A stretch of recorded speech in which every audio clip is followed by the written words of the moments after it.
tunaongozwa na ile fungu kuu, ile fungu la Yoshua mlango wa kwanza na fungu la 8.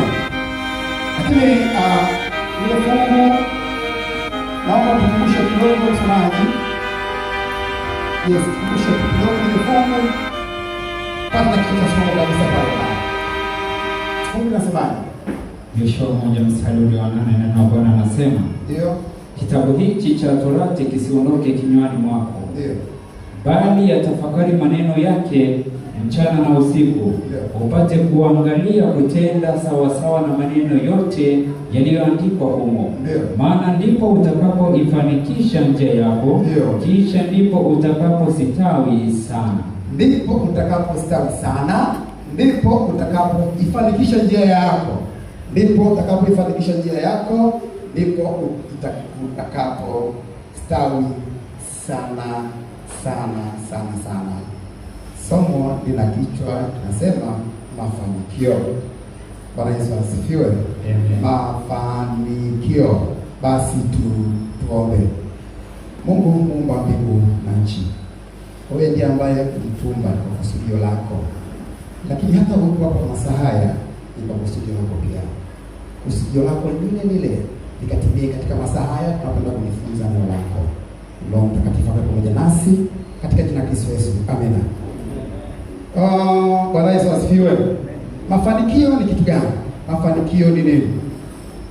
Na wote tunafahamu mafanikio, lakini mafanikio unaweza kusema ni matarajio, kufikia matarajio. Amen. Mafanikio ni kufikia matarajio, kufikia malengo, kufikia kusudi. Yaani kama huna kusudi, huna malengo, huwezi kusema nimefanikiwa. Kama huna kusudi, huna malengo, kwa maana mengine huna mpango kazi, huwezi kusema nimefanikiwa. Kwa sababu utapimaje mafanikio?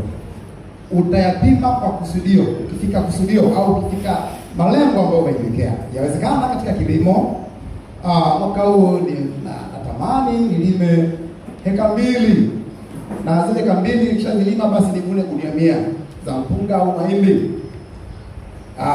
Utalima heka 2, lakini kama ukufikisha zile gunia 100 bado hujafika mafanikio. Hujafika lile kusudio lako, hujafika yale malengo yako. Lakini ukilima bila malengo na ukapata gunia 100 katika zile, huwezi kusema bado kwa umefanikiwa, kwa sababu kipimo cha kufanikiwa ni malengo au kusudio.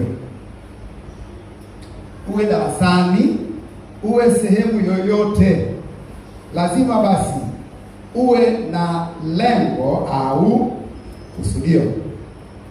Hicho ndicho kipimo pekee basi cha kufikisha kwenye hayo mafanikio. Ni kweli kama kusudi ya kutosha, tuna malengo mengi tu tumepanga. Huenda msema mwaka huu usiishe niwe nimefanya jambo sana.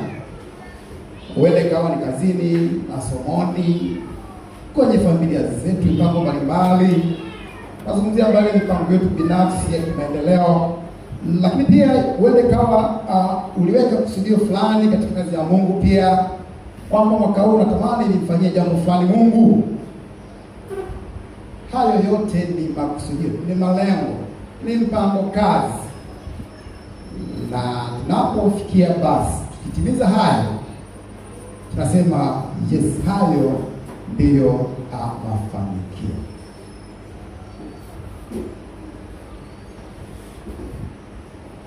Tuna mafanikio yetu kama sisi.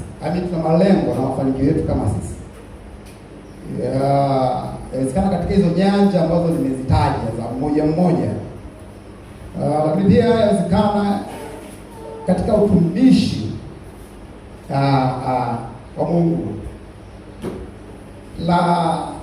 Hayo ndiyo maono yetu na malengo yetu. Lakini Mungu naye pia ana malengo yake kwetu, ana mipango yake. Mungu naye ana kusudio lake kwetu. Unajua tupo tu ili tuwepo. Hatupo tu kanisani ili tupashe viti moto joto.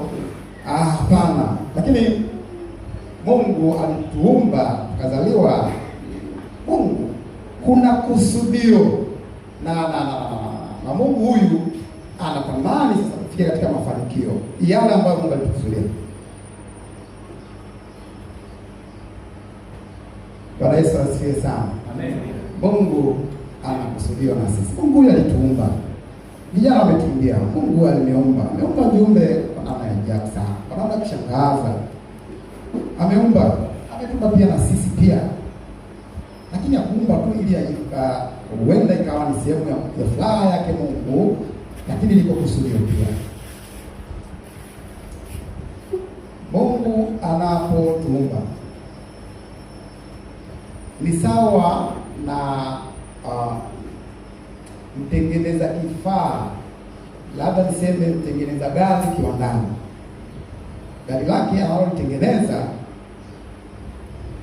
anajua uwezo wa hili gari basi itakimbia ndio kilomita ngapi kwa dakika, au ina uwezo wa kubeba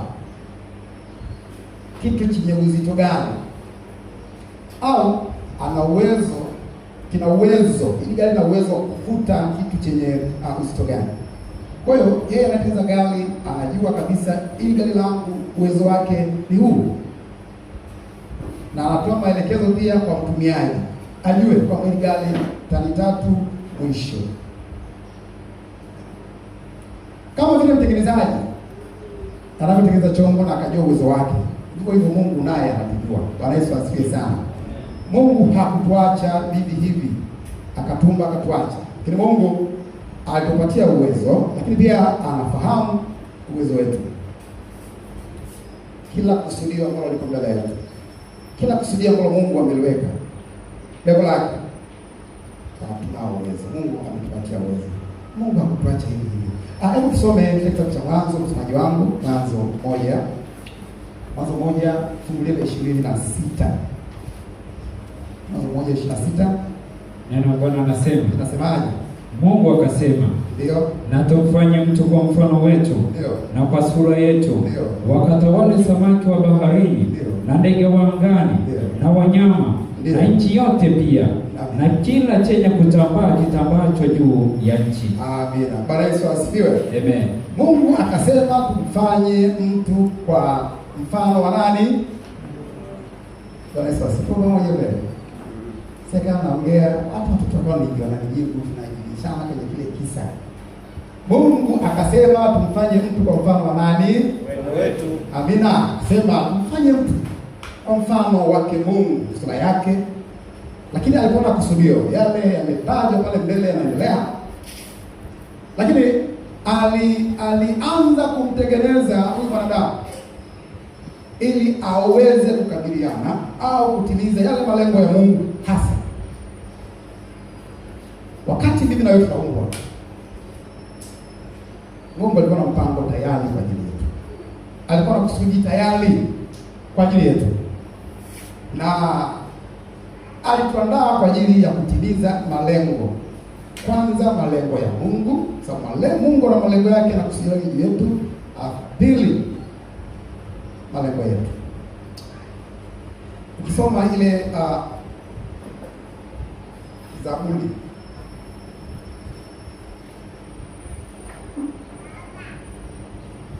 Zaburi 139 fungu la 14. 139 Zaburi. Mtunzi wa Zaburi kuna habari kidogo hapo anakuletea. 139 fungu la 14. Neno la Bwana nasema, ndio, nitamshukuru kwa kuwa nimeumbwa, ndio, kwa jinsi ya ajabu ya kutisha. Ndio. Matendo yako ni ya ajabu, ndio, na nafsi yangu yajua sana. Amina. Nitamshukuru Mungu kwa kuwa nimeumbwa kwa namna ya ajabu na ya kutisha. Tafakari hayo maneno kidogo. Hayo maneno.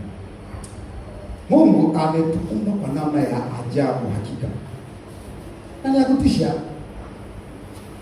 Inawezekana hatuwezi kujiangalia sisi wenyewe, ni kweli, hadi tupate msaada wa kioo. Ipo viungo ambavyo tunaweza kuviona dhahiri hakika, lakini vingine hatuwezi kuviona. Achilia mbali kama viko ndani, lakini hivi vilivyoko nje pia hatuwezi kuviona. Hivyo nikiangalia naiona pua tu, asijui hata pua yangu imekaaje pia.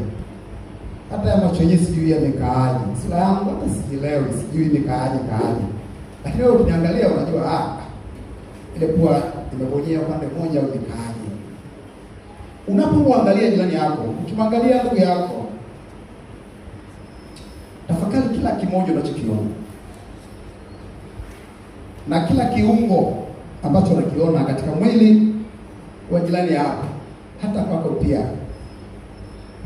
Mungu alikuwa anatuandaa kutimiza kusudio lake na la kwetu pia.